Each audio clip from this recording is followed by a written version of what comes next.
Hi class, today we're going to continue chapter 23 and talk about the four major labor relations legislations of the 20th century.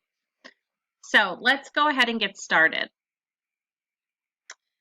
Okay, the first one is the Norris-LaGuardia Act of 1932. But before we get into that, we have to think about how we got to this point. So the miners had fought for their rights. Some were established, some were not. But in 1932, Franklin Delano Roosevelt was president, and he was a lot of the big main influence on things for the people. So the Norris-LaGuardia Act of 1932 is a 1932 federal law where workers are now encouraged to engage in collective bargaining. It was a drastic change from where they were. It banned yellow dog contracts, so they were declared unenforceable in federal courts. It barred the federal courts from issuing injunctions against non-violent labor disputes. So if you were picketing and you weren't being violent, nobody could get involved. It really created a positive right of non-interference by employers against workers joining trade unions. So it was good for the workers. It helped grow unions.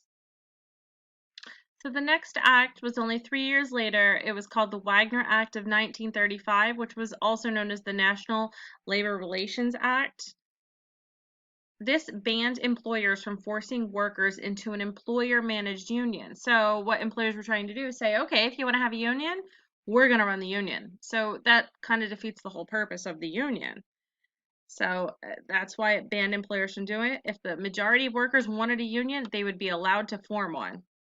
And if workers were afraid to vote their support of a union, they would be allowed to have a secret vote. So this was during the Great Depression. This required businesses to bargain in good faith with any union that was supported by the majority of their employees. So once again, it helped unions, and it was during the Great Depression.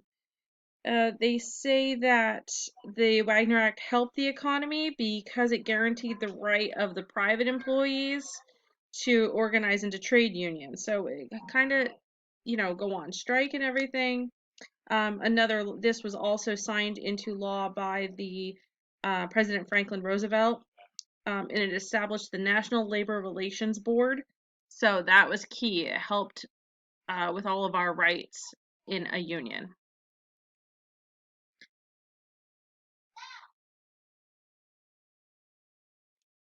So 12 years later, the United States was a totally different country. And the Taft-Hartley Act, which was also known as the Labor Management Relations Act of 1947, was a federal law that restricted the activities and power of unions. So this hurt unions. It prohibited tactics like jurisdictional and wildcat strikes, solidarity or political strikes, secondary boycotts, mass picketing, closed shops, and monetary donations by unions to federal political campaigns. So we're going to get into a lot of those terms this week, but what you need to remember is that it was bad for unions. And this was enacted by the 80th United States Congress over the veto of President Harry S. Truman. So he was against it, but it was vetoed by Congress. Or he tried to veto it, and Congress went over him and still did it. So it outlawed discrimination against non-union members by union hiring halls and closed shops. So you could no longer discriminate against non-union members. If you were in a union, you couldn't say to those that were not in the union, oh, well, we're not going to give you the better rights or whatever. So it reflected a change in public opinion against unionism in the 1940s. And right there, it was passed by a newly elected Republican Congress, despite President Harry Truman's, who was a Democrat, his opposition. So you had Harry Truman that took office when FDR died, and the Congress prior to that was a Democratic Congress, which is how FDR got a lot of his laws passed and everything and helped bring the country out of the Great Depression. But then the Republicans took control, and they say that typically Republicans are anti-union, while Democrats are pro-union. Now, you can't just go up to somebody and say, oh, if you're a Republican, you're anti-union, or oh, if you're a Democrat, you're pro-union. That's not how it works, but that's just typically the mindset. But right now in 2020, we really can't say, oh, you're this, so you must feel that way, because a lot of our political manifestations within us have nothing to do with whether we're a Republican or Democrat or one of the other minority parties.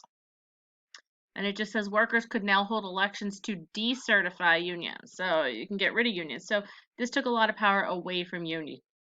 It provided for government intervention in the case of national emergency strikes. So let's say, I don't know, like workers at food plants all across the United States decided to go on strike and then there wouldn't be food available. Well, guess what? The government now comes into play and says, no, we can't have that. You have to go back to work. So that was what they mean by government intervention. The last major law that we're going to talk about is the Landrum-Griffin Act of 1959. So we are fast forwarding by over a decade. And now we have a new president. Does anybody know what president was in office in 1959? That's right, Dwight Eisenhower. So what this law did was that it contains a bill of rights for union members. What it did was it deals with the relationship between a union and its members. It grants certain rights to union members and protects their interests by promoting democratic procedures within labor organizations. So it kind of gave structure to unions. It was originally enacted in 1959 to protect employees' rights to organize, bargain collectively, and select their own representatives. So that's key, to select your own representatives. And that is all I have for the 4 major labor relations acts of the 20th century. Tomorrow we will go over some more terms that we already had looked at and talked about. All right, see you tomorrow.